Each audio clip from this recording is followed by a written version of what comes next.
Good morning. Today is the 14th of August, 2024, and we're here today to conduct an oral history interview of Dr. Robert Fontana. My name is Roger Wood.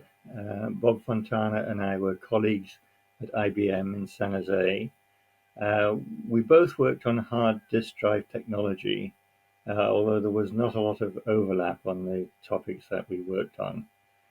Bob's area of expertise was in the fabrication of tiny, very complex devices that do the writing and the reading of the data on a magnetic disk.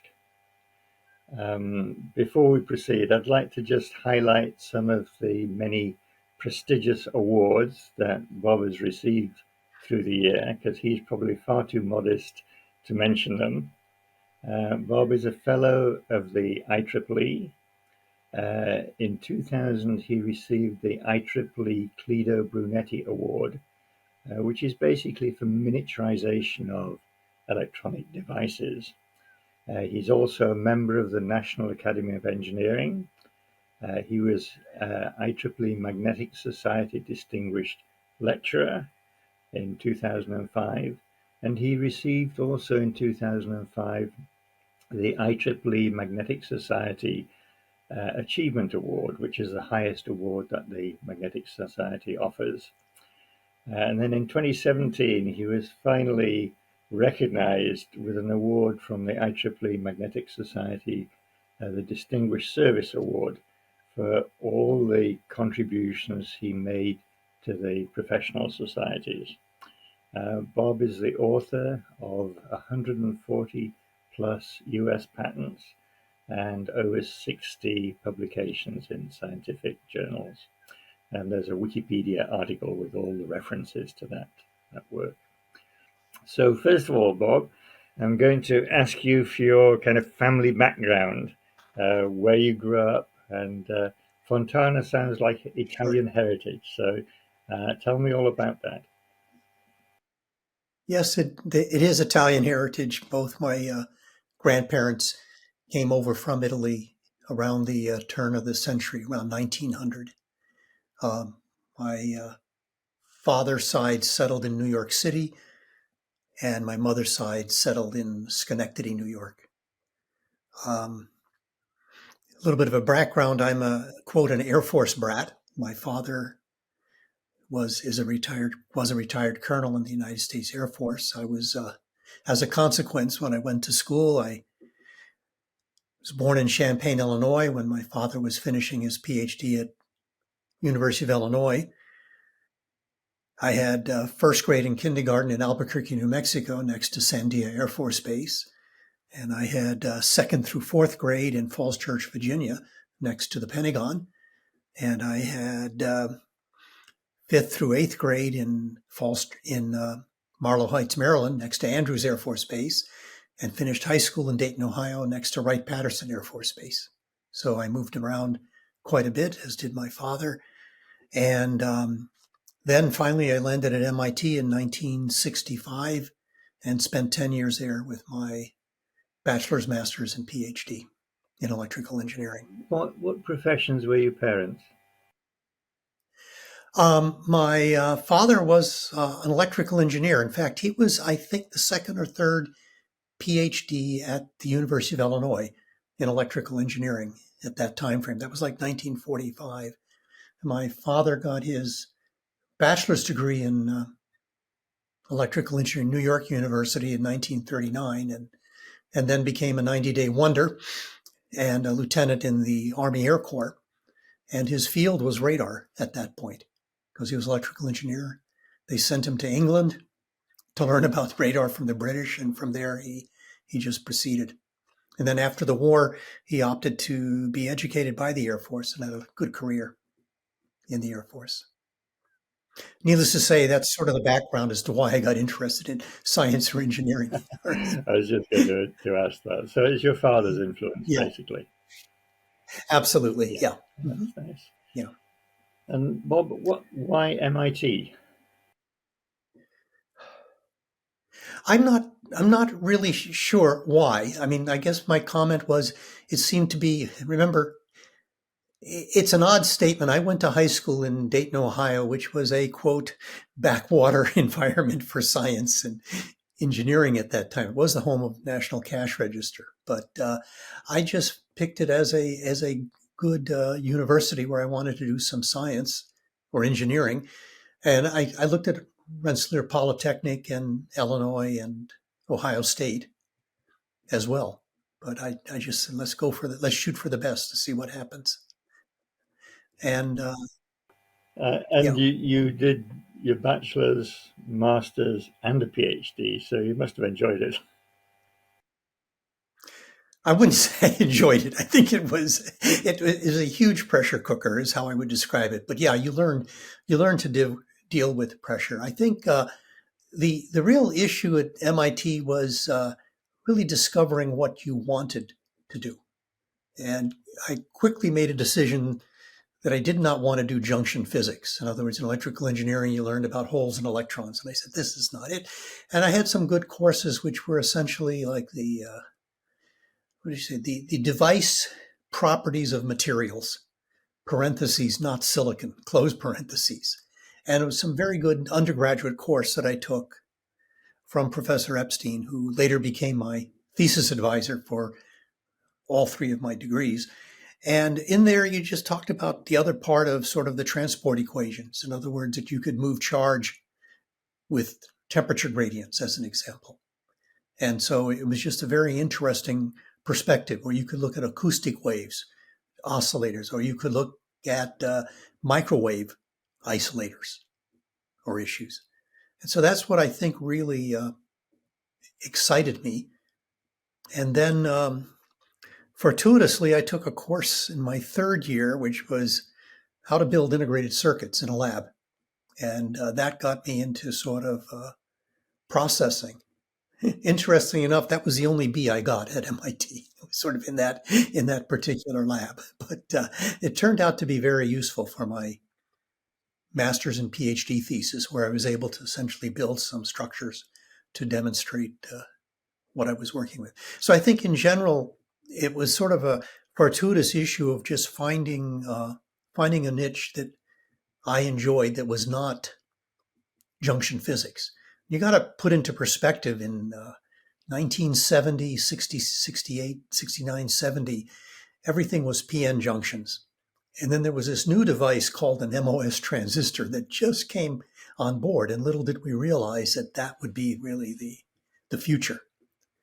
But it just started at that point. But very interesting non-silicon devices at MIT at that perspective, at that time frame. And there was already some magnetics involved. You said there were isolators. And Absolutely, yeah. There, in fact, the group that I was in was called the Microwave and Quantum Magnetics Group, and they worked on isolators, measurement of magnetic parameters, uh, just a huge number of devices. And one of the big sponsors in Massachusetts, one of the big companies there was Raytheon. They had a huge defense effort in microwaves and low frequency communication and just making microwave devices at that point. And that group eventually evolved into integrated optics. I mean, the logical next step is to see if you can do in microwaves what you could do in optics, what you could do in microwaves. For example, guided waves. And it was just the beginning at that time of the optical fiber communications going on. So that was sort of the group I was in, and that group exposed me to. I was going to say the microwave devices, these were thin Go ahead. film devices rather than chunks of ferrite.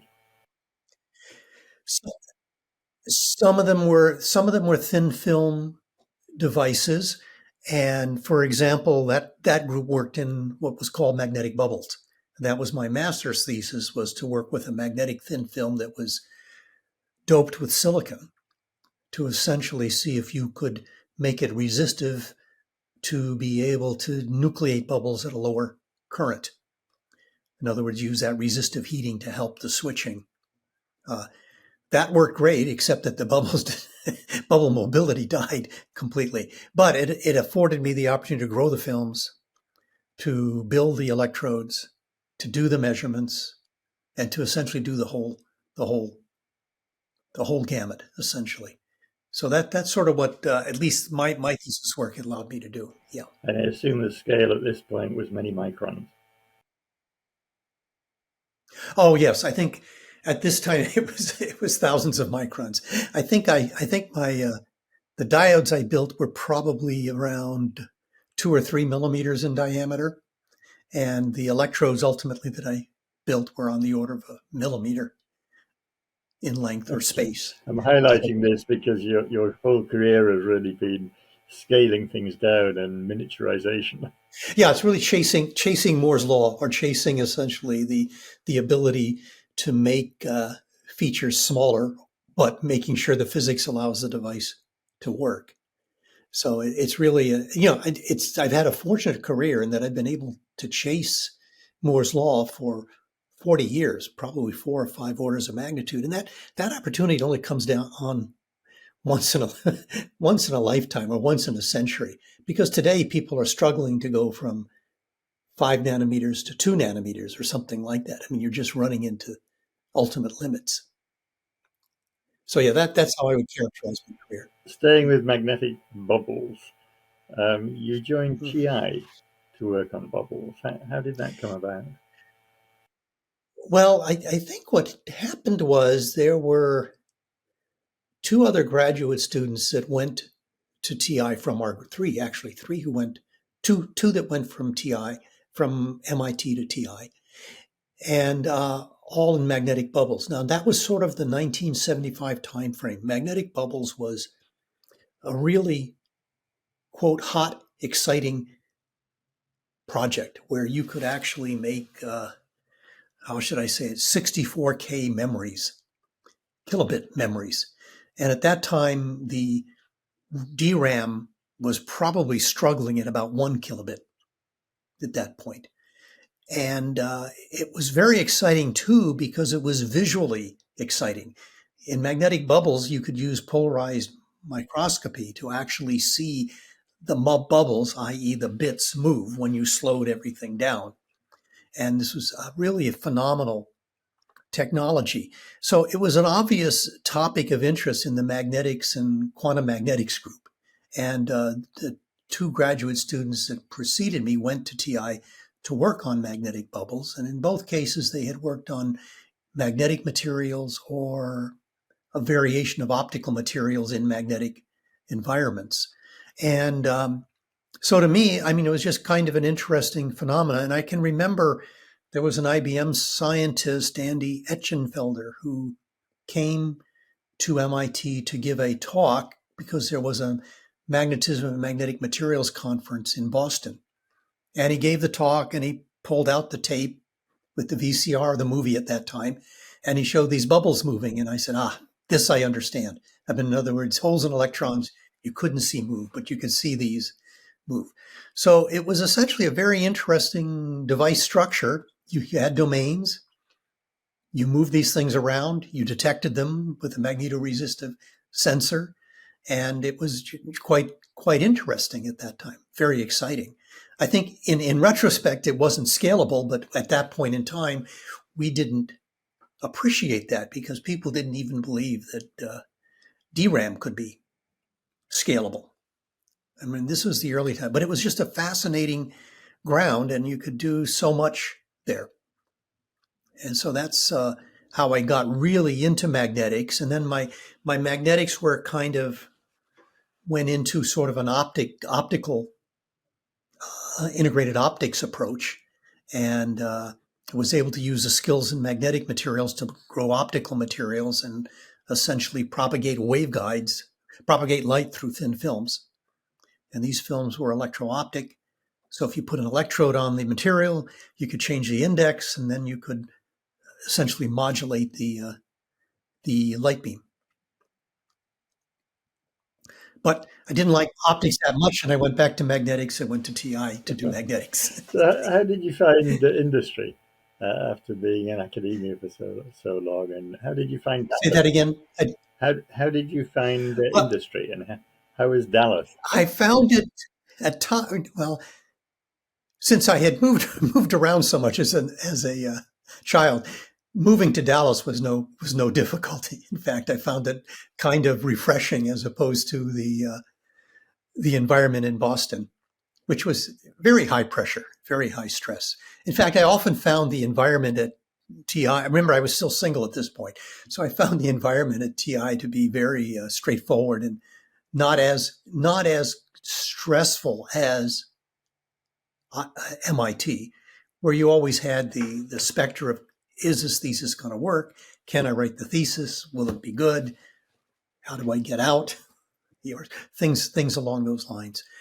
Uh, I guess what I learned at TI was more that they really the management let you do a lot of things. They didn't pigeonhole you in one particular arena. So what I wound up doing was doing some processing, doing some characterization, doing some design work, learning how masks were made, and learning how the process went through the process integration, layer after layer after layer.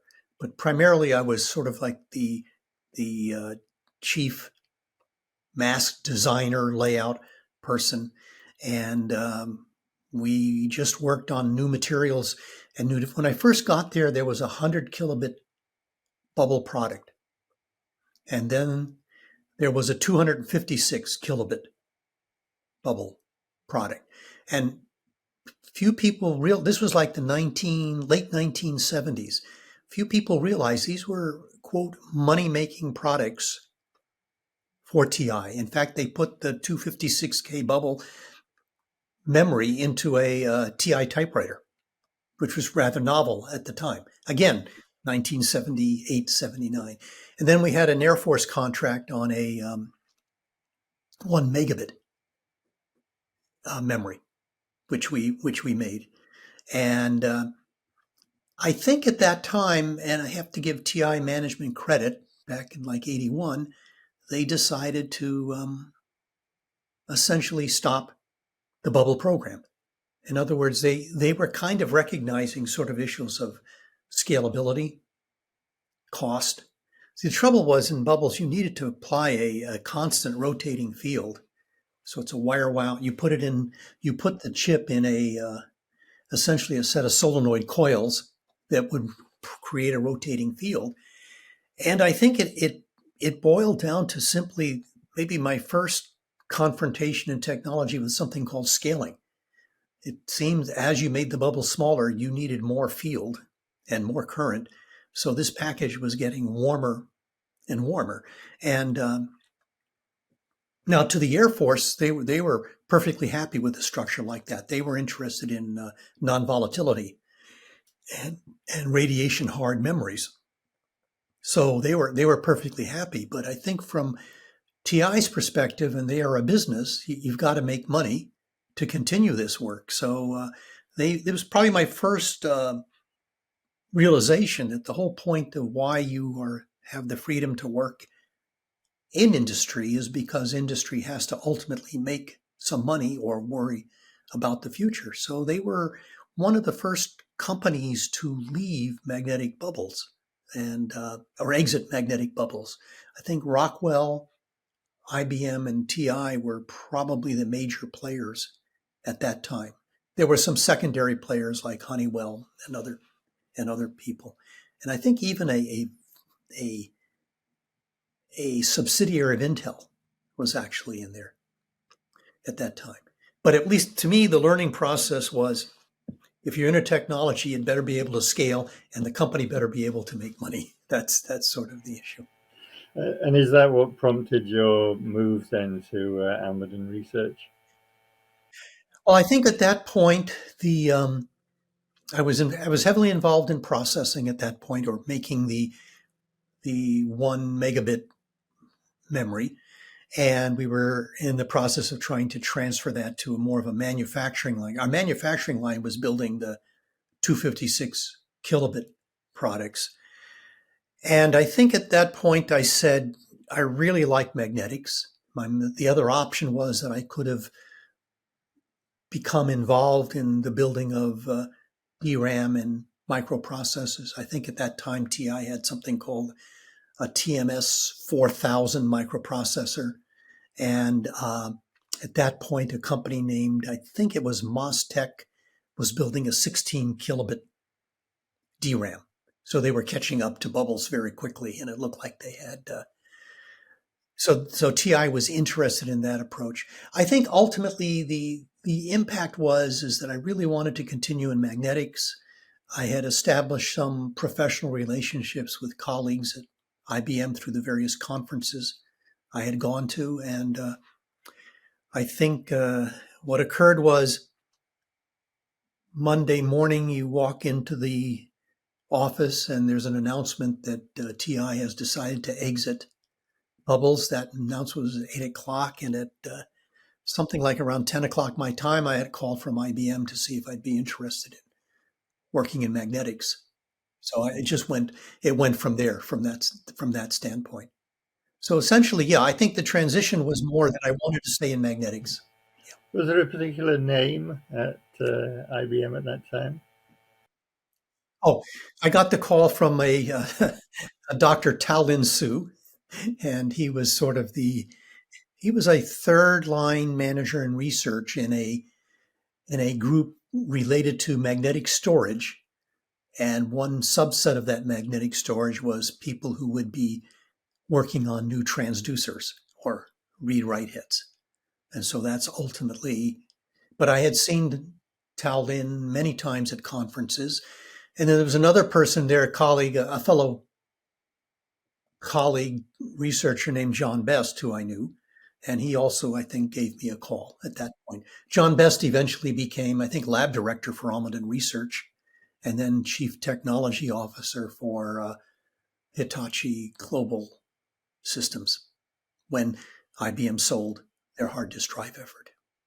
So those two individuals were influential in having me make this transition. And again, put into perspective, I was still single at this point, so I was somewhat mobile, is how I would describe it. And you didn't mind the nice climate in Yeah, San Jose. yeah, mm-hmm. Yeah. So that's correct. Yeah. So you made the move, and you spent yes, I've got it written down here, 4 decades working on magnetic recording. Yeah, I think in fact, I started in October of 1981 at, I believe it was, yeah, no, I'm sorry, it was August of 81 that I started at IBM.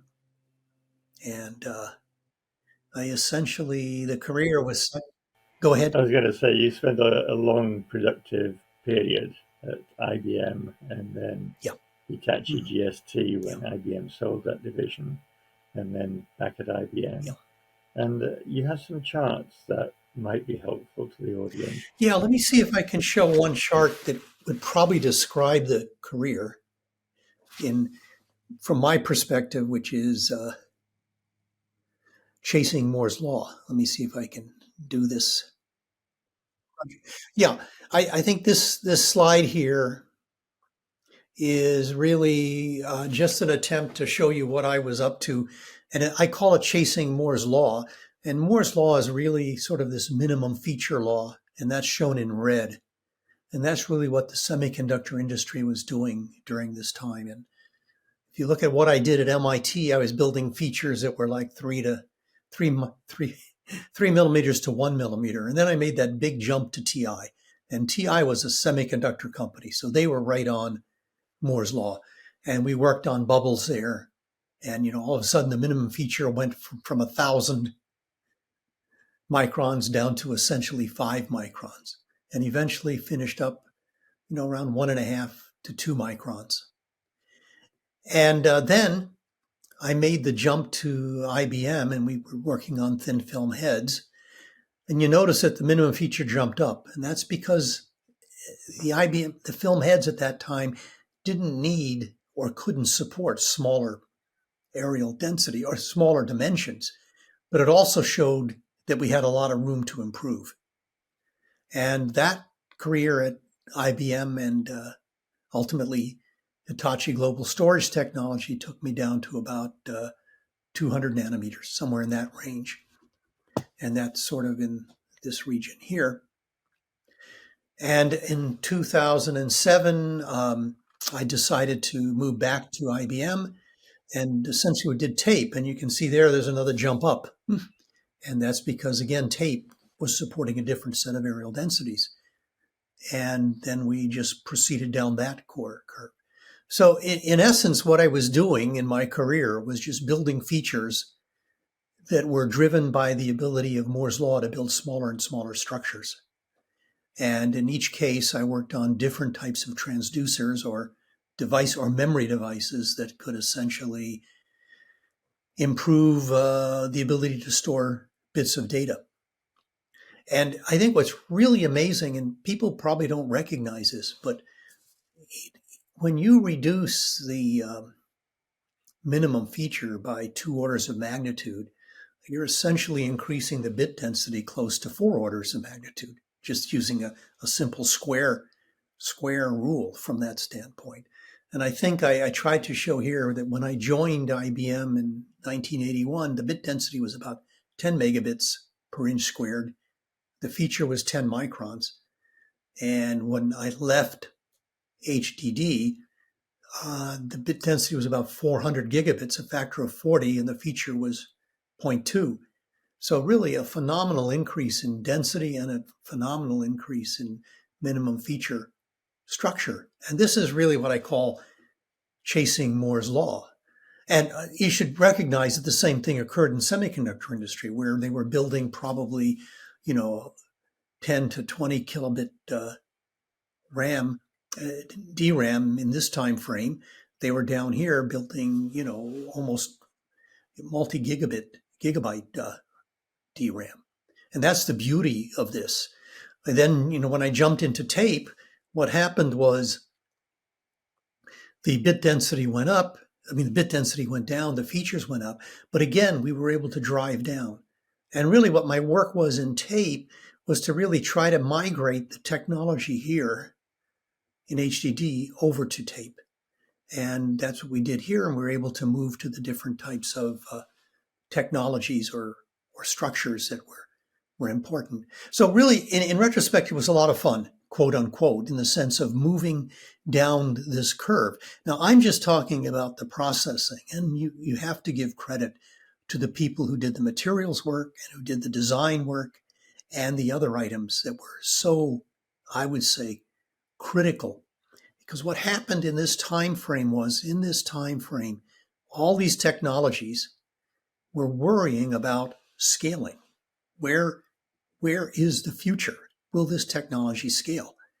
And bubbles failed in that scaling metric, but we were able, by building advanced transducers and the magnetics group at IBM doing the appropriate scaling and materials work, to show that this item could be scaling, could scale. In fact, what people don't realize in this time frame is the lead memory storage technology was actually optical storage, the optical disk.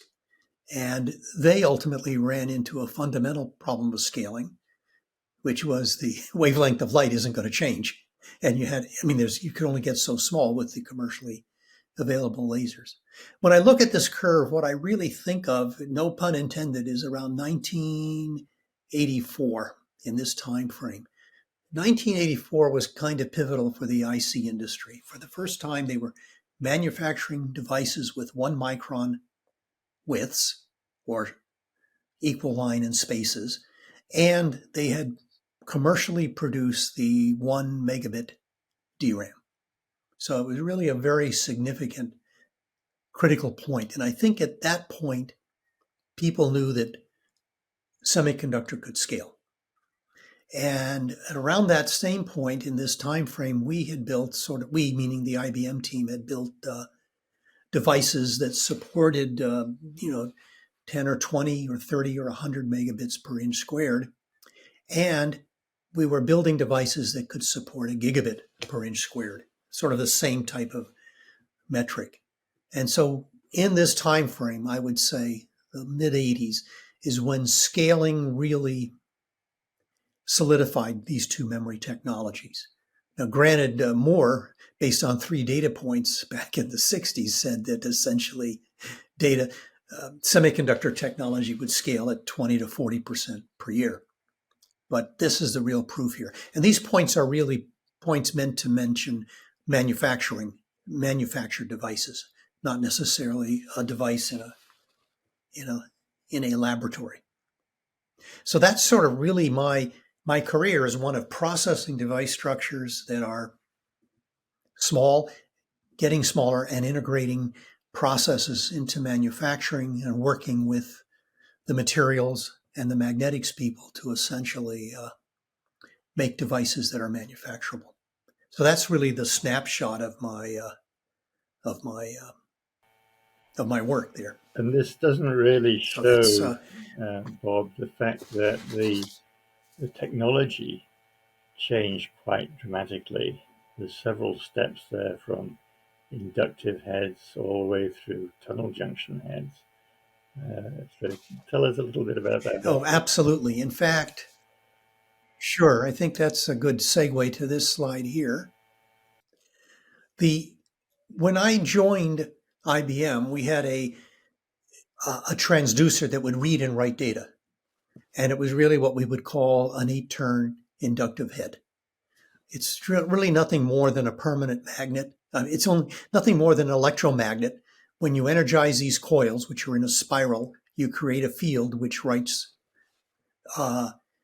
bits on a magnetic medium. And the way you read is with the time rate of change of flux that goes past this device. It's N times I times phi dt. You can get a signal that comes out. So this was really the first product that IBM was building, and it was in the late 1970s, early 1980s. And when I arrived, this was the approach. In 1984, they decided to extend or go to the next level of areal density. And to do that, they needed more signal. So they added more turns. So now you had 12-turn head. And ultimately, what they said was, well, if we need more signal, we'll just add more turns. And so they went to multi-layer structures.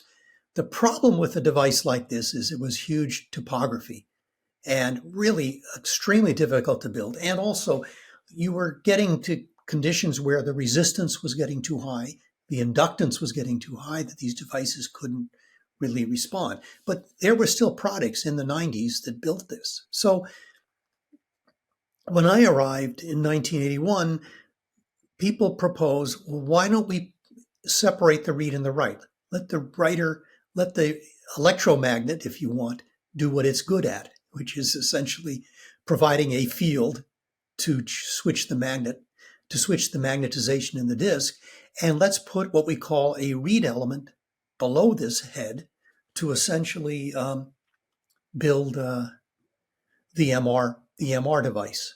And so what my work initially and with our group was to essentially design and build this type of structure. And the first structure came out in 84, and I am pleased to report that this essential structure is the same today, some 40 years later. I mean, in essence, it's a separate reading element and a separate writing element. Now, you got to put into perspective the type of, how should I say it, resistance we had to this device. This device was made with maybe 10 masks or 10 steps. If you basically went from 8 to 12 turns, manufacturing loved this. You just changed a mask or two, but you still had the same number of masks. Ultimately, when they had to go here, you may have had to ask 3 to 4 more masks. So from that standpoint, gee, that's not bad. You're just increasing mass load by 3 or 4. When you go to something like this, all of a sudden, the people in research were suggesting that our manufacturing team just add a mere 10 or 12 new masks. And huge resistance. I mean, in the sense of this is a real, very costly environment. So our job in research and in a new effort called the Magnetic Recording Institute, which was a combination of ad tech in the product group and research efforts, was to build these transducers to show that they would work and to demonstrate that this process was indeed manufacturable. Now, if we could, and we armed our management team with this, essentially we were able to build these structures and show them. And I think the real credit goes to, quite frankly, there was a huge management team that essentially convinced, at that time, what was called the General Product Division at IBM, to commit to a huge, if you want, investment in building a line and a whole infrastructure that could test and produce these devices. I already talked about Ta Lin Hsu, who was sort of a third line manager that was running the research effort. And there was Dennis Mee, who was essentially head of the Magnetic Recording Institute. Somehow Chris Bajorek and Dave Thompson convinced these four individuals, convinced management to commit.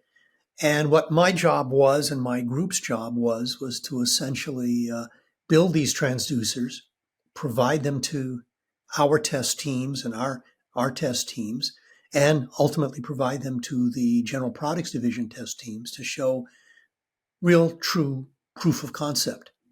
And ultimately, that's what occurred.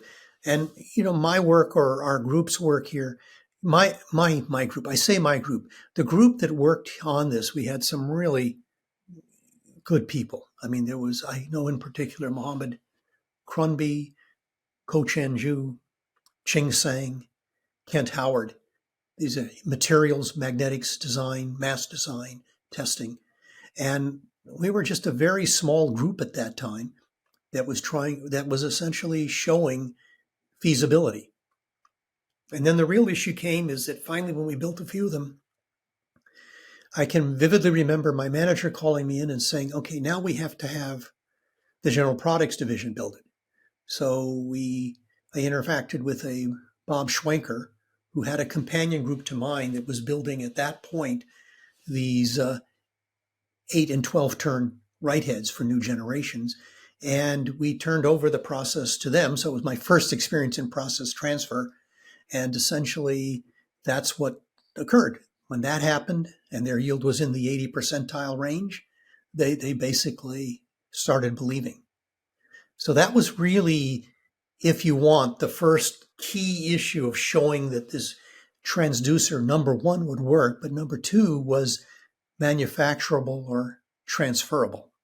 So that's really what, if I had to describe what was done, is that the recording industry went from building rather, how should I say it, simplistic structures that could not be scaled in dimension to a slightly more complex structure, but one that had scalability.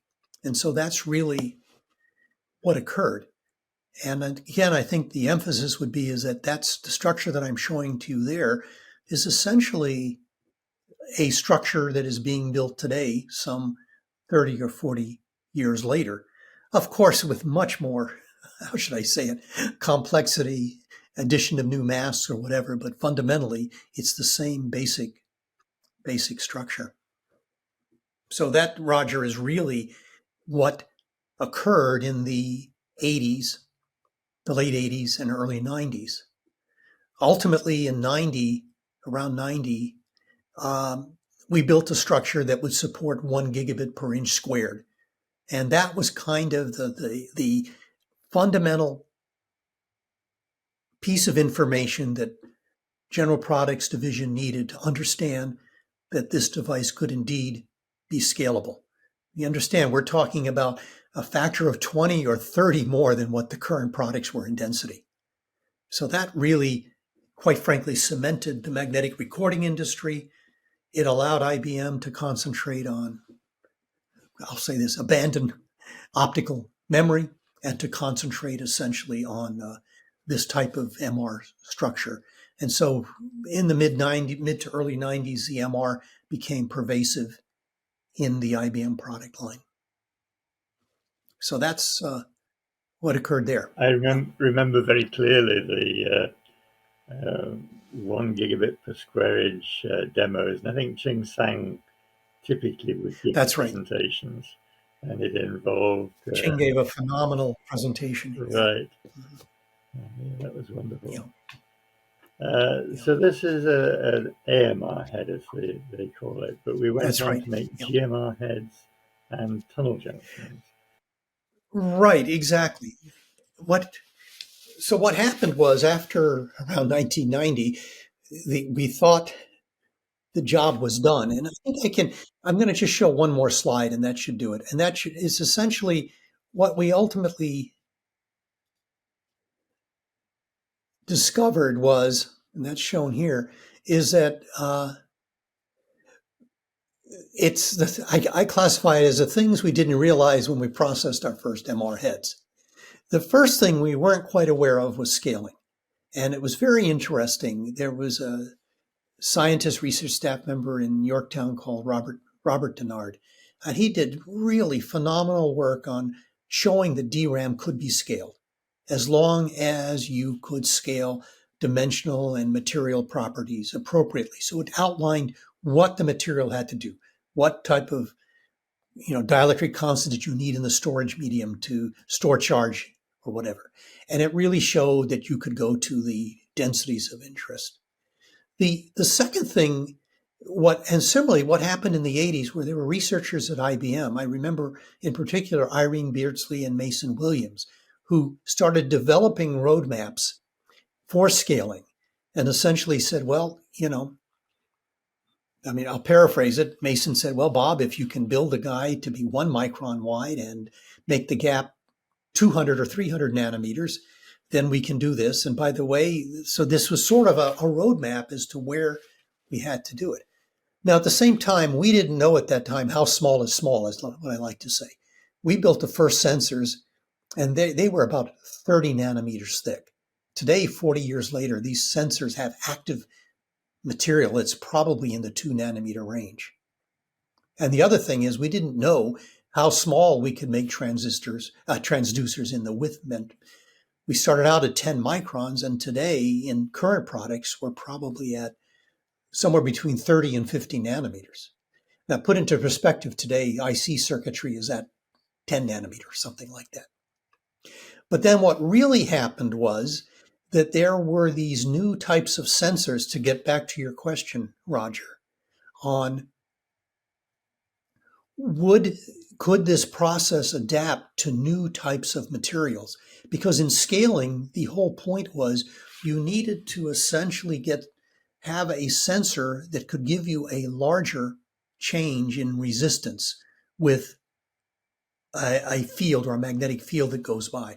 There used to be a measure called the delta R over R, and the delta R over R was about 2% in the first structures. Just if you view that as an issue. The scientists at IBM, Bruce Gurney, Virgil Spirioso, and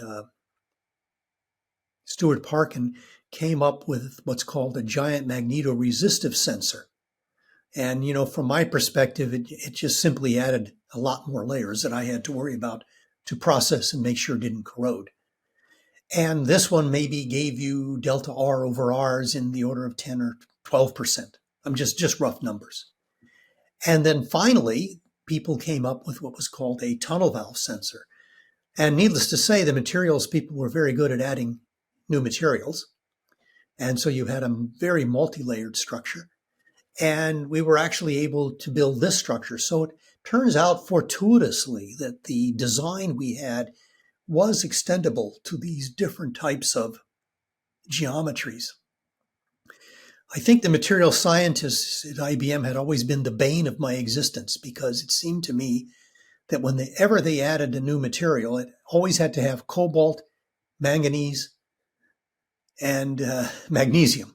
Nice materials that really like to corrode. And so they would really come up with these very interesting materials. And we developed techniques for processing and encapsulating these devices essentially in situ, instantaneously. But they required more and more targets. So we actually built, this group that I was involved in actually built the first prototypes for these devices in the 90s and in the 2000s. The 90s was primarily the GMR sensor. And then in the 2000s was this tunnel structure. Now, you've got to recognize what our management team faced at this time. And I have no idea how people like Chris Bajorek and company convinced management to do this, but it was almost a bait and switch. You give them this nice material here, they build one or two devices on it, and then we say, but wait, we have a better material, a better structure. Big change, much more complexity, but more signal. But to the credit of Research and Magnetic Recording Institute, they were able to do that convincing. The last thing we didn't understand at that time was that the new sensor structures actually really scaled in the sense that you could shield the structures on the side. The initial sensors are shown here sort of in a view. This is the surface you would see if you're looking up from the disk. And what would happen here is that obviously you would shield it from fields from adjacent bits here and here. But if there was a bit in an adjacent track, some signal could seep in. And what the researchers discovered, and this was done really after I left IBM, after I left Hitachi Global and joined TAPE, and what they discovered was in this geometry, you could actually shield the sensor on either side. And this, I think, was probably the bottom line was in 1984, we didn't realize the extendability potential of this device. And the reality is, because it's still around 40 years later, it was extendable. So this is what I say, the things we did not realize when we processed our first hits. So that's sort of really to answer your question, Roger, as to what we really found out. And so my involvement was essentially in a lot of this type of work. Once the General Products Division knew how to build heads, there was no stopping them. I mean, they could outpace research's ability to build smaller features. But what we could provide then was really the feasibility and process flow and process integration to make the newer devices. And so we just transferred these prototype concepts to the product division. So those are the three slides. In terms of processing steps, Bob, that 8-turn head was obviously pretty simple. So how many processing steps in today's heads, as far as you know? Oh my gosh. I would say that in today's heads, I'm out of practice, but I would say there are conservatively 20 steps in the reader and 20 steps in the writer. And that doesn't include the new concepts where people are trying to build, how should I say it? What is it called? Thermally assisted magnetic recording, where you have to add maybe another 4 or 5 steps or 10 steps to get the optical light in or to get the heater in or whatever. That's what I think happened around 2002. We were kind of hitting the wall on how can we better get more density out of the device. And it wasn't so much in the reading element, it was in the ability to write the bits. Because to pack the bits closer together, you needed a higher, we call it HK or anisotropy field that would keep the bits stable once you wrote them. And we were just running out of the ability to provide enough field from the material, from the magnetic material. In this case, a cobalt, nickel iron type material. And so people were working hard on different things. I viewed the work. Now remember, having built these heads for so many years, I just had a view that things were getting too complex. I mean, it was just sort of you were trying to squeeze too much out of something. And I really also think there was too much invention on the fly. And they were just it's a very tough issue. What was happening was the industry was trying to combine thermal heating, preheating, if you want, of the media so that you would imagine applying a heat pulse and then immediately applying a field. The heat pulse lowers the HK of the material, that is its stiffness. Right after that, but before the heat fades away, you apply the pulse. So now you can switch the device. After the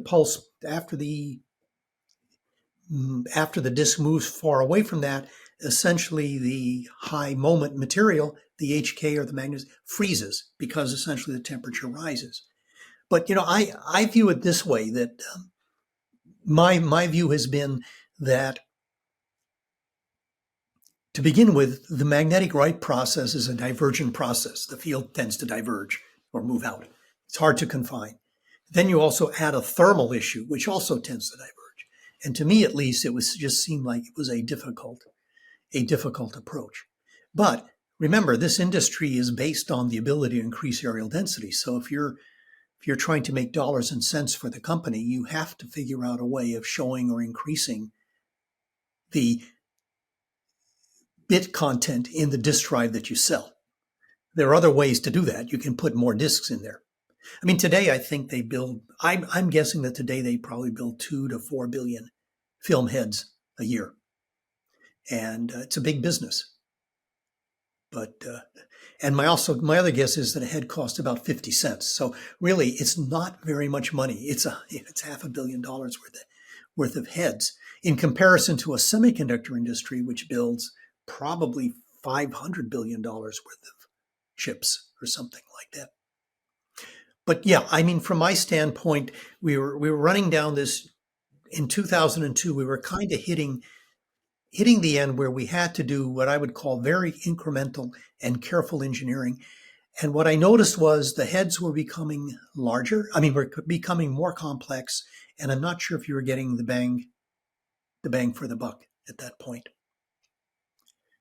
But again, what our work was is to try to get the transducer to work. Yes. Go ahead, Roger. I guess in recent years, things have been slowing down as far as aerial density gains are concerned. And the big hope, obviously, is that HAMR will take off. And my understanding is that heat-assisted magnetic recording. Right. Yeah. And my understanding is that Seagate is shipping in significant volume.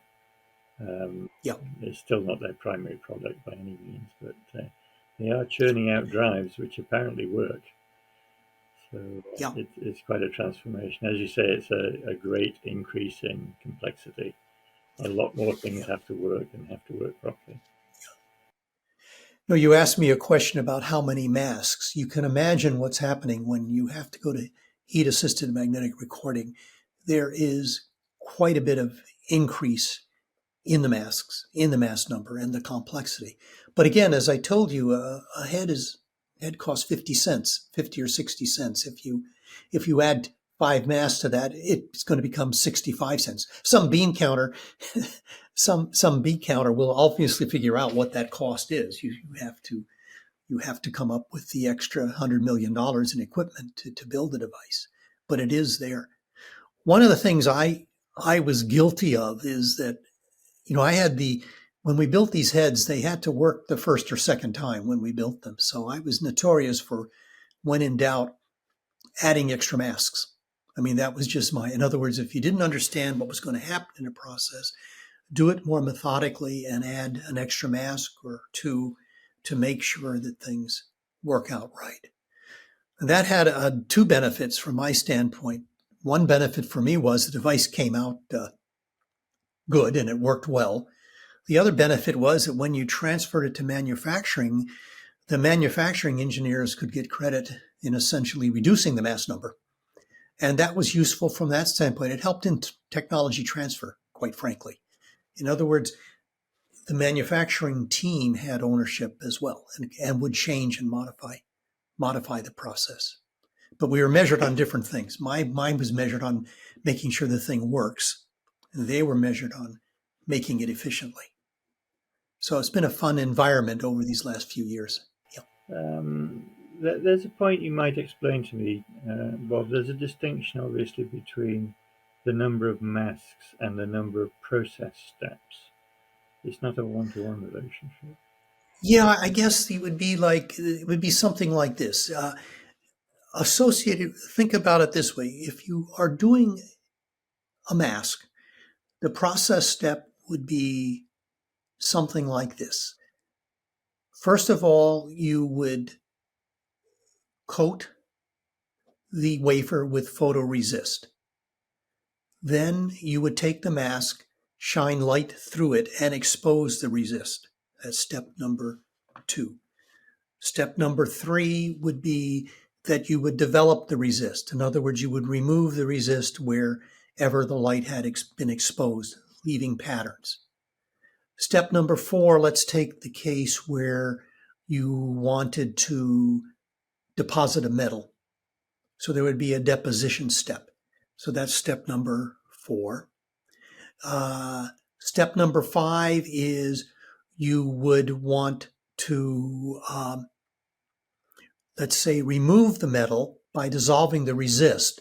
In other words, where the metal went down on the wafer in the developed regions, the metal would stick.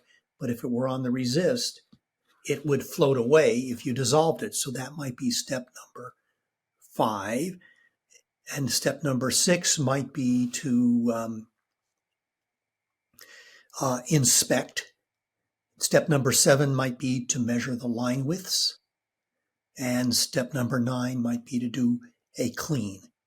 So each mask step might include 9 or 10 if you want process steps to make the entire device come through.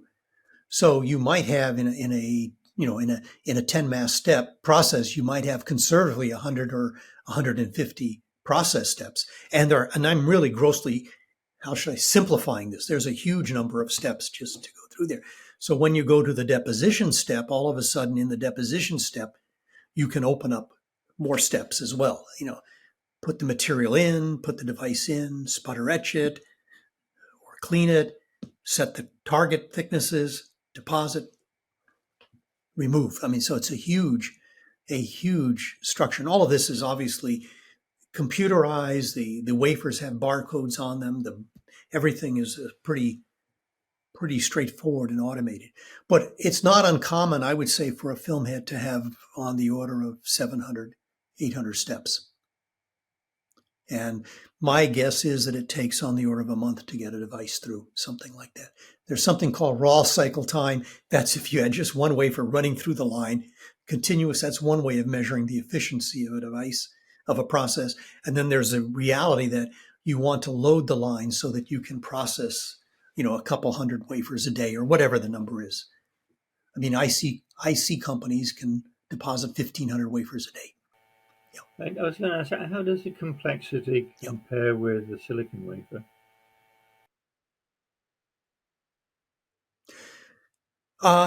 Well, let me see. How do I want to say this? Silicon technology is at a 12-inch wafer. My guess is that the heads are at probably somewhere between 5 and 8 inches, or 6 and 8 inches, 8-inch wafers. So that's almost easily a factor of 2 smaller in area. Obviously, the film head business, as I told you, is probably a $2 to $4 billion market. So as a consequence, we follow the IC industry, which is a $250 to $300 billion business. And we tend to lag in most cases behind the IC industry, except in photolithography. We use the same photolithography tools. We spend a lot of money in modifying tools that can handle our needs. Our wafers are thick, not a millimeter, but on that order, whereas the IC industries are much thinner. They weigh more. But in general, we tend to lag the process. We have totally different requirements. One of the advantages that we have in our industry is that we have critical feet. The devices probably occupies on the order of a millimeter by half a millimeter area on a chip. And so you just have, you have maybe 50,000 devices on an 8-inch wafer, something like that. And in a 8-inch environment, you might have the minimum features are in the trillions. It's just a totally different arena that you work in. So that gives but on the other hand too, we in heads or in film heads have to have fairly high yields, sort of in the 90 90+% range, because the industry is essentially materials facility limited. I mean, you can't. So it's a difficult manufacturing environment when you're working at 90% yields, and if you want to increase capacity, you either increase that to increase capacity, you either go from 90 to 95% yield, or you buy 10% more tools. I was thinking I don't know somehow if I that answered your question. the complexity of, you have to lay down an inductive writer Mhm. and then a Yeah. reader and maybe another reader, Mhm. that adds Yeah. up to probably more layers and more process steps than would be involved in a silicon wafer. Have I right You know, thinking? I think you're probably correct, but it's not a fair comparison. I think the way you would want to say it is that you probably have on the order of 30 to 50 masks in a film head. I think I'm out of my regime here, but I think in a DRAM, I mean in a flash memory as an example, you probably have under 20 masks. But today's today's flash memory is very different from what it was 10 or 15 years ago. Today they build almost in the third dimension. The cells are essentially stacked. Multiple cells are stacked. So it's a very different environment, very different tooling. And it's a huge, big business. I mean, the DRAM, the flash market is, I think, I would say considerably larger in dollars than the entire disk drive market. And but this device has the advantage that I view the processing as being very straightforward. Call it linear. In other words, it's one layer on top of another layer on top of another. It's very, quote, planar in the sense it's layer after layer after layer. In the flash memory, you're doing a lot of putting multiple layers down and then drilling holes through 100 layers, making contact to those, and having essentially a three-dimensional structure. So there aren't that many surprises in this device but it's more like an attention to detail and essentially making sure none of the steps change. So it's an easy process in the sense of understanding and visualizing it, but it's also a little bit of what you call process. I call it process integration. You have to understand what layers you put down below so that you don't destroy what you build with an upper layer or a higher layer from that standpoint. Moving on, Bob.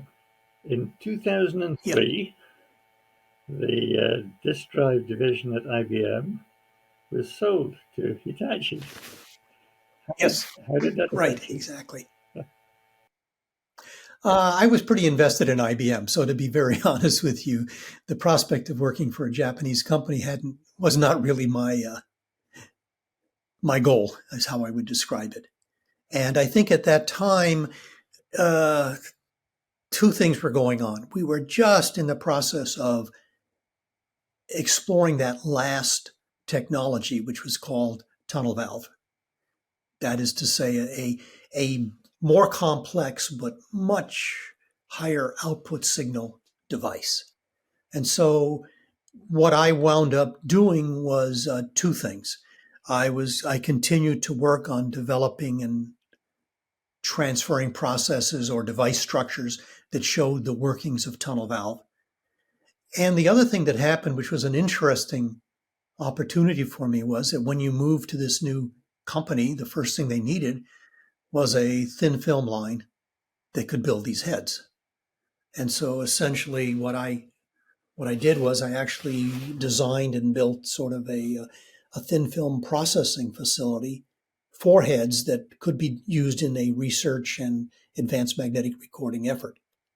And so part of that issue was it was almost like process integration, but in this case, you were trying to lay out a 15,000 square foot facility that could build head structures. And again, much to the credit of the management team with Bob Scranton, Chris Bajorek, Richard New, Prakash Kasiraj, who was my manager, and other people, we basically were given the freedom to build a device, to build a line, quite frankly. And this line made some good contributions. It made contributions in better right head materials, and it made contributions in different types of tunnel structures or advanced MR structures. So I worked there for about 5 years, and at that point, I would guess what I saw at that time. Go Before ahead. we go into the next step, this new lab, was this in Almaden or in the new research center? No, this was in the new what they called Yerba Buena lab. Yeah, actually, I neglected to say back in '84 or '85, after the first MR heads were built, um, Chris Bajorek and Ta Lin Hsu decided that we needed a facility in the new Almaden Research Center, which was being built. So I built a lab there as well. That was about 10,000 square feet. So those were actually, how should I say it? They were exciting and fun. I mean, it was almost like laying out a mask, but in this case, you were laying out 30 or 40 process benches. So it was an interesting thing. So I actually built 2 labs in my career. And they were again for advanced research. And what happened was in that time frame, though, the mindset in research and in processing or whatever changed, where you really didn't want to, you could no longer afford a separate research effort that could build devices that had to be transferred to technology or manufacturing. So, in essence, the whole concept of having an advanced research lab collapsed, and all the ad tech, if you want, had to be done on the manufacturing line. That's a luxury that we were allowed in the 80s and 90s, but just from a cost standpoint and probably from an efficiency of transfer, that that happened. I don't know if that's a good philosophy or not. I doubt we could have built the MR head on the manufacturing line in 1984 without having the, how should I say it, the guidance of manufacturing to have a separate facility to build these things. But it really it changed. So the new lab in Yerba Buena, how long did that last? I think that lasted past well, it was clearly there in 2007 when I left, and I believe it continued there until basically Western Digital bought Hitachi Global Storage Technology. And I believe one of the engineers I work with, a Jordan Katine, then built a new lab on the main plant site, and essentially the Yerba Buena site was leased and was turned back to the owner. So it probably lasted a good 8 or 9 years, something like that. So I think you were saying you were not especially enamored with your time at Hitachi. No, I just fundamentally I was too invested in IBM. I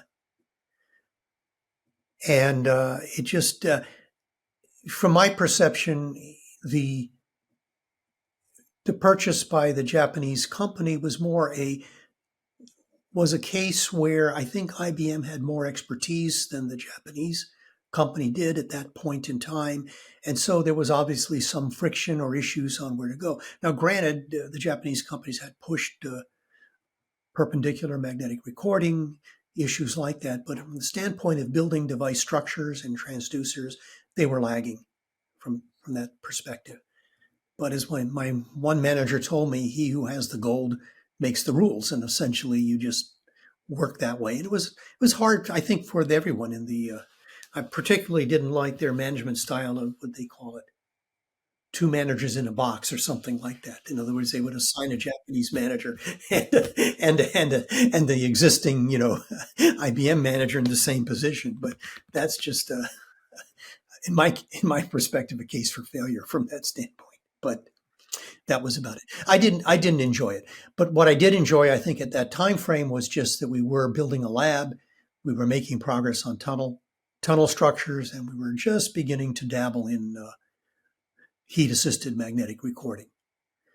But just from a variety of reasons, including the fact that my retirement benefits were ending, and that that it was really an appropriate time to leave, I decided to leave in 2007.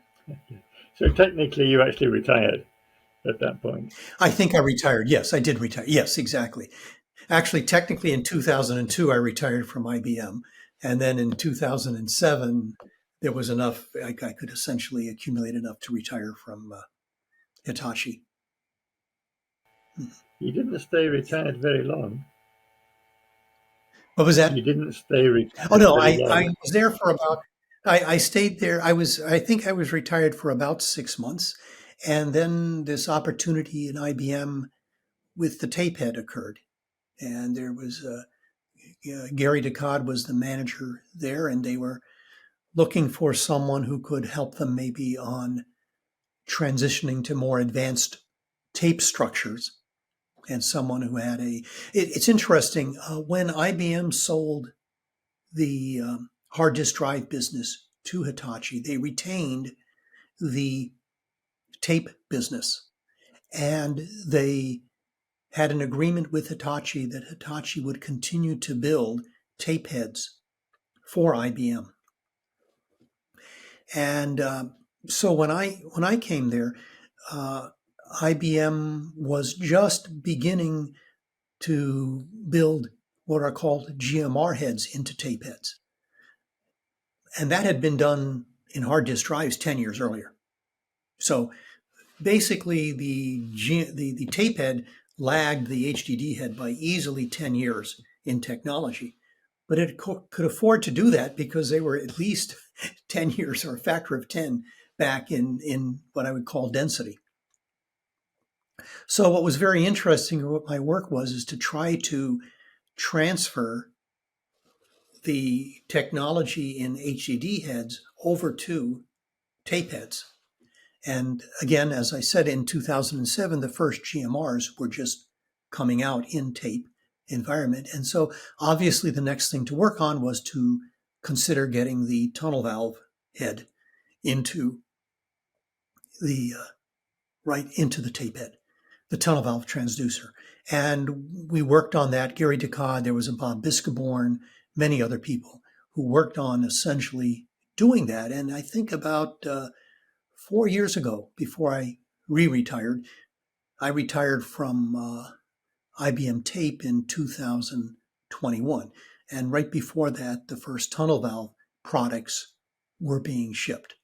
And this is phenomenal because you went from 10 micron track widths down to 1 to 2 micron track widths. A factor of 10 in areal density for tape was just phenomenal at that point and reliable. Remember, these heads actually, how should I say it? They rub on the tape. I mean, they're not flying, so they're in contact. And there were just some phenomenal work on wear layers and other issues to try to configure the TMR head into this geometry. So that was sort of like the last transducers that I worked on before I did retire. Re-retire, I guess is the way you would say it. Right. Yeah. And I think during that time, you sort of developed an interest in how the different technologies compared. Right. So Yeah. talk about that. Yeah. The, I've always been fascinated with what I call the tyranny of large numbers. And also, I think for many engineers, you need to understand what the other comparable technologies are and just how much are you building and what does it imply. So I would say for the last, it was very interesting. Gary Decod in 2008 gave me this assignment as a first assignment, which is just track technology, track what is the density of the bit of the current tape product, the current HDD product, and the current flash memory product. And that's what I did over the time. And then in addition to tracking density, I decided to track obviously cost per bit, how many bits are built, things along those lines, and what the trends are. And I did this all with, and it was very difficult, all with publicly available information. I mean, I fundamentally knew how much how many bits of tape IBM built each year, but I couldn't report on that unless it came out of a public consortium or something like that. And it was very interesting technology. I think I did that up until the last paper I published on that was probably 2020 or something like that. And I would have liked to have continued that, but I think you have to, as my wife said, you have to give up sometime on the technology. But what I was surprised at is many engineers don't understand the technologies that you're working in, what you're really producing, or what is the competition out there.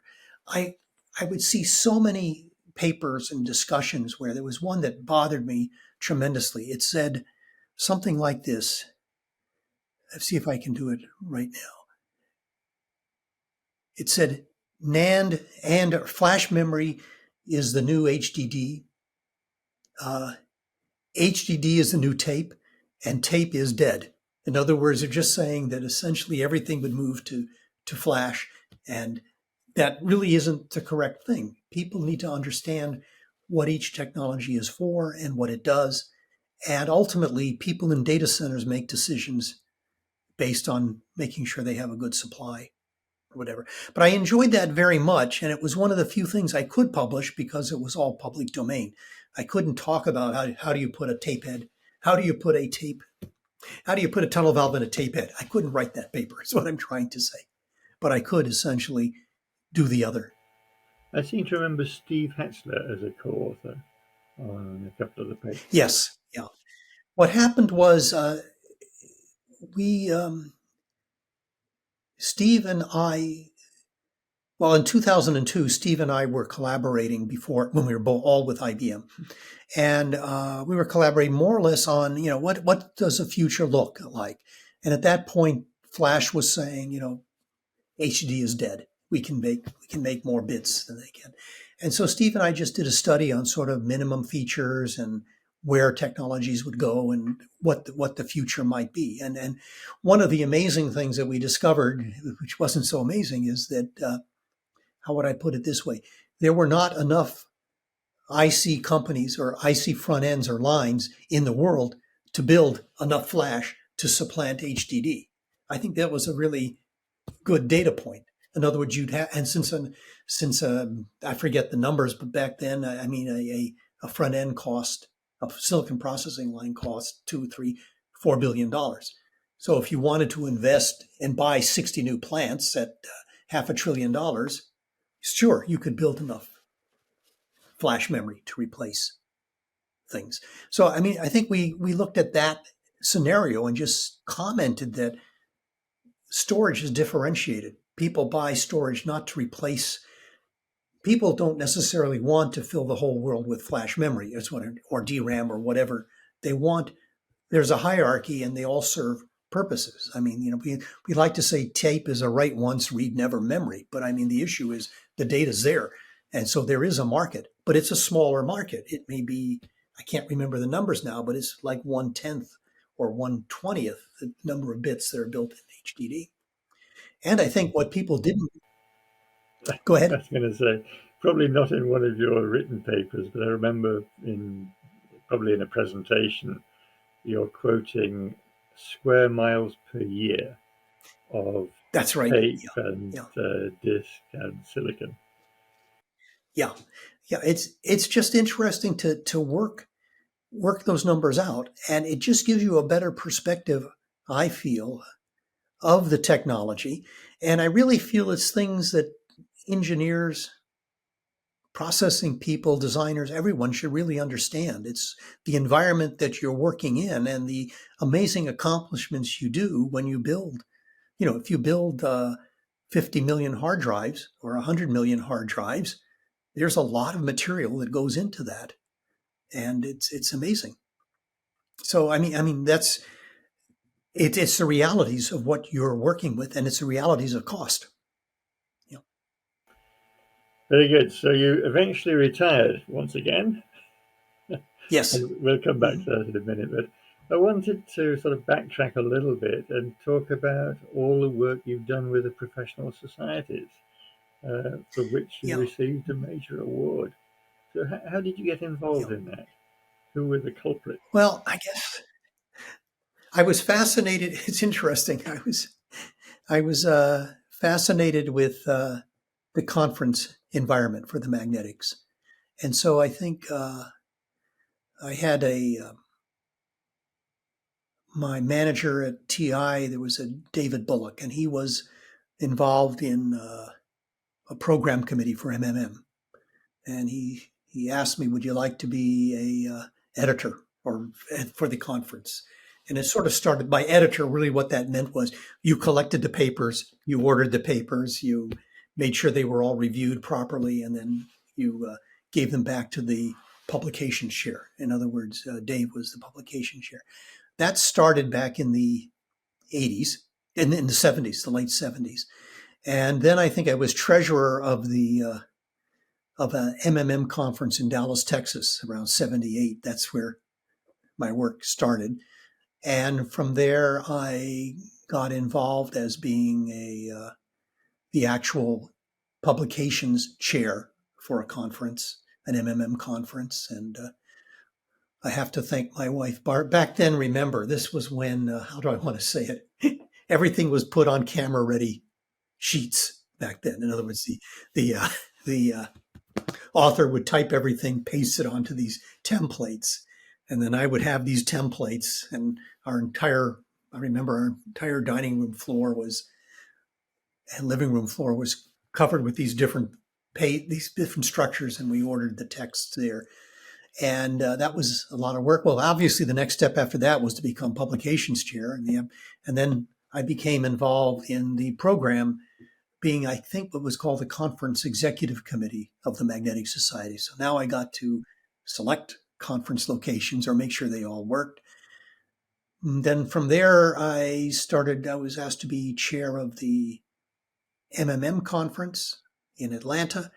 And then I was asked to be the joint chair of a Intermag MMM conference in Anaheim.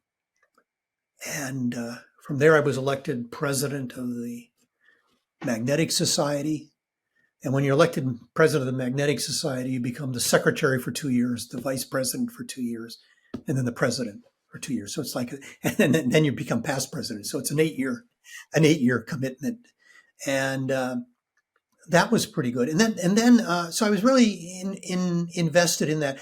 When I was the president of the Magnetic Society, what we had to worry about was, how should I say, an encroachment by the American Institute of Physics, and essentially trying to take over the joint conference. And we fought hard to maintain some financial, an equitable financial control and split of that conference revenue. And it went down to the wire.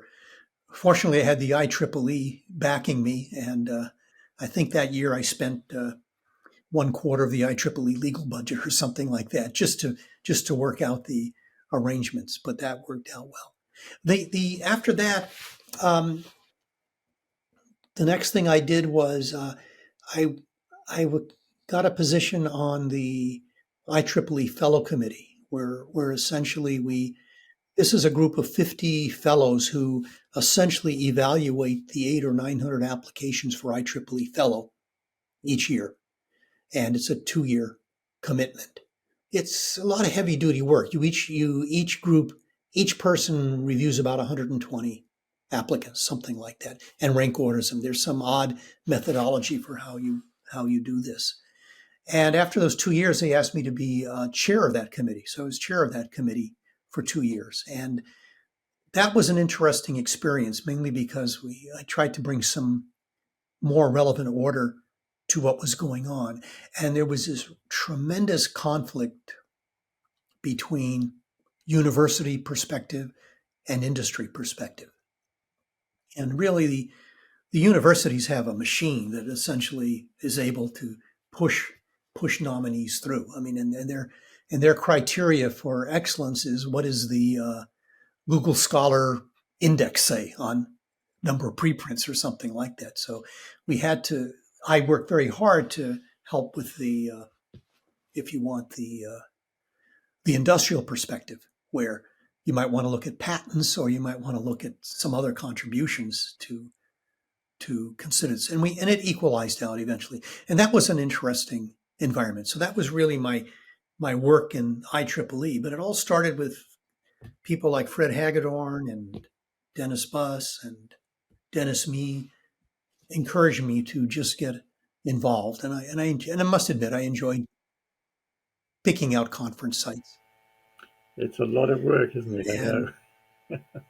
it was a lot of work, but it was a little bit of stress too at times because you know it wasn't part of my job description. So I mean, I was actually doing a real job as well. Whereas my perception was if you're doing this and you're in a university, it's actually a carrot for your rankings or whatever you want to call there. I think that the interesting thing though was that some of this work was recognized because I was able to be elected to the National Academy of Engineering in 2002, and I enjoyed that quite a bit. And I was on really a couple of interesting committees. One committee was I think called a manufacturing research committee is what it was called. Just assessing. I mean, in the late 2000s, the migration offshoring of manufacturing capability to China was pretty dominant. That was sort of the new metric. And this committee was just involved in interviewing and looking at and providing guidance to the government on really what was going on. So you get a perspective from a lot of different industry perspective and sort of military perspective as to what was going on. So it's a really different, a very different environment, and I found that to be very interesting as well. So that was sort of if you want, my career there, Yes, your the second career. external activities. I know it is a lot of work, as I said, and you don't Yeah, always get a lot of credit for it uh, yeah, in terms of the normal career path in a company. yeah, Okay, you are now retired. You've had some yeah, distractions for the last few years. Um, yeah. you mentioned just briefly in passing a wife. You have a wife. Do you want to say anything about Oh, your family? we don't have children. I met Barbara in 19. I see. I moved to San Jose in 1981, and I think it was August of 81, and I met Barbara in December of 81. We got married in 83. We we couldn't have children, and we met at a Christmas dance, something like that, and it went from there. And yeah, we've been obviously married now for 40 plus years, and it's been a good a good time, is how I would describe it. And presumably she's not involved in technology or anything like No, your she's not involved in technology at all. She has a legal assistant background, and she's been an executive assistant for Kaiser. I met her. She worked in Oakland at the time, so she's very skilled at negotiating, is how I would describe her, and very precise. a very useful talent. Yeah. Um, Mhm. any sort of summary you'd like to make about your Well, overall let me see. career? And I think what I was,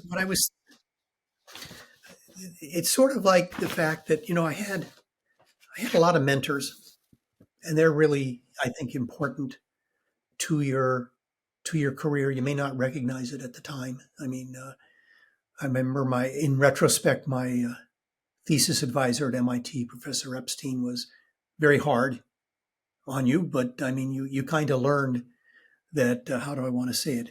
He used to tell me it's not done till it's done. I mean, in other words, it's just sort of I don't know how to describe it, but it was a very interesting experience. It actually prepared me very well for work at IBM. So that was sort of one thing. Um, there were a few things. I think the one thing in my career I discovered early on was that for a processing person to succeed, they need to understand how the device works. They need to understand how the physics works, and you need to make friends with the designer up front. And when I arrived at IBM, the if a device didn't work, essentially the process was guilty until proven innocent. And what you really needed to do was have some leverage in understanding the physics of what you do. And so, at least I worked a lot with Ching Tsang, and he's just a phenomenal magnetician and really the inventor of sort of what we would call stabilization of the sensor, the end stabilization of the sensor. And he and I worked together very well, and he taught me a lot of magnetics, and I knew enough that I at least could hold my own with some of the people. So my advice to processing people would be to understand the physics of what you're building. If your assignment is just to deposit film ABC, you're pigeonholed is what I'm trying to say. You need to really understand and expand your knowledge and what's going on. It's the only way you could survive. It's the only way I survived in IBM, because otherwise you become a service, and you don't want to do that. I mean, you really want to be a co-equal participant in that. And sometimes the process is not guilty, is what I'm trying to say. It's actually the material that is flawed. The other comment I observed was that the materials people tend to be your nemesis, as I said before, because if they can find a corroding material that works well, they'll put it in the device structure. But that's just life, is what I'm trying to say. There's no easy way around that. And I just was fortunate, at least in my early industrial career, to be at TI, where you had a lot of freedom to do what you wanted to do. You needed results, of course, but I mean, that was it. And I can remember, I just close with these remarks. There were remarks from a TI vice president who was trying to convince me to stay. He was responsible for the one back then you had a 1-inch line of wafers, a 2-inch line, and a 3-inch line. And he was successful in transitioning our main products to the 3-inch line. And he gave me 2 bits of advice. The first advice he said was to survive in this process integration business, you only have to be right more than you're wrong. In other words, but he said the corollary to that is never be wrong 2 times in a row. If you work out the math there, I think that means that you better not make too many mistakes after the first one. But I mean, those are just really interesting things, because I mean, really, it was that issue. And then I think really the ability at MIT to study things other than just junction physics, which was really a very hot topic in electrical engineering and materials and solid state physics in the late 1960s. So the fact that MIT offered other device alternative material courses was really interesting, and it really attracted me very much to the structure. So that's really, if I had to close, those would be sort of the issues there. Oh, and one last thing that Ching Tsang taught me was always keep your magnetic layers under a leash. In other words, make sure that you really understand that they're stable, or that you don't make them unstable by your process. But we had a very good interaction time and a rapport time. Do you think there's a career for a young person in magnetic recording still? Boy, that's a very hard decision, because it's becoming very incremental now. I mean, the rate of increase is decreasing, is what I would say. I think you had also asked that same question for somebody who wanted to go into NAND, flash memory processing. I mean, you've got it's like Moore's law lasts 40 years. It can't last, quote, much longer than that. I mean, in the sense of you're hitting sort of the atomic structures. What's happening in silicon is that it's more conducive to 3-dimensional processing. In other words, you can build layer on layer on layer. So if you were in sort of processing in the silicon environment, I think there's a real huge career in essentially building the device in this 3rd dimension, layering structures on each other. I mean, now there are structures where you build the control circuits on one chip, and you build the memory on the other, and then you're able to bond the 2 together. I mean, take 2 separate or discrete chips and bond them together, one on top of the other. So I think in silicon design and silicon processing, yeah, there's a future. In magnetic recording, it's hard for me to think. I wish we had someone, and maybe they have done this, someone in sort of the scaling environment should really challenge themselves to see what would it create. What does it right now? The areal densities are terabit per inch squared, roughly. I mean, that's my impression, maybe two, somewhere in that range. Someone should look at scaling and say, what do you really need at 10?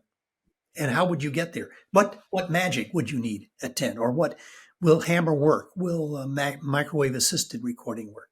The trouble is you can't make hard disk drives three-dimensional.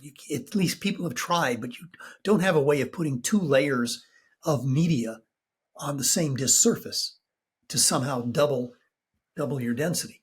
There are many how should I say it, questionable patents on this idea of recording, at two densities or something. But I think that's sort of the issue.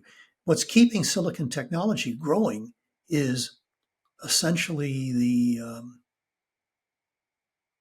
three-dimensional aspect.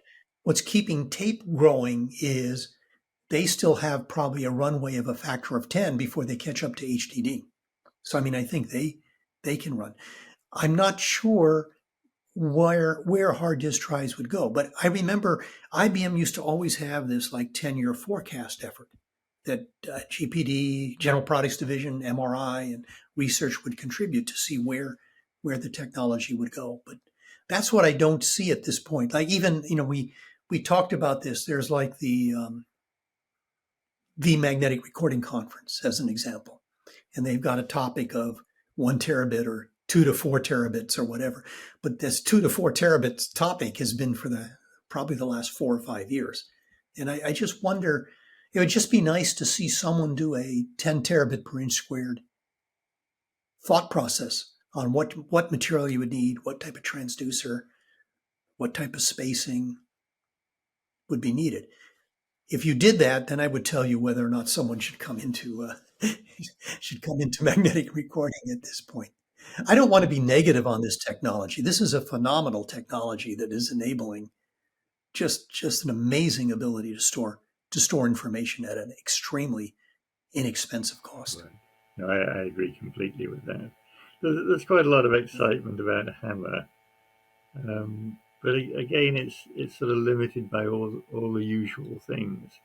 You got to continue decreasing spacing, continue reducing the lithographic scale of the devices, increasing the sensitivity of the devices. So there's a lot of work to do to keep pushing in that direction. Absolutely. But, as you say, in tape, there's quite a bit more runway to go after. Yeah. I mean, the implications of going from 1 to 2 terabytes or 2 to 4 terabytes per inch squared is huge. I mean, you're talking about drives that can double in capacity. I mean, that's amazing. I mean, that's really an issue. And again, I think the industry and the customers are now conditioned to the fact that you aren't increasing density at a factor of 2 every 4 years or whatever. They're conditioned to this new normal, and that's good, is what I'm trying to say, because now the customer can make his or her own plans for what the storage needs are. So I mean, I think we created in the 90s, but I think in the 90s and early 2000s, we created this expectation that we would double capacity, every 2 years or whatever. And so people were hesitant to buy structures, but now they kind of understand where the density is going. I would always see these financial reports, quarterly reports or yearly reports from Seagate or Western Digital, and they would show the curve, the density curve always going up.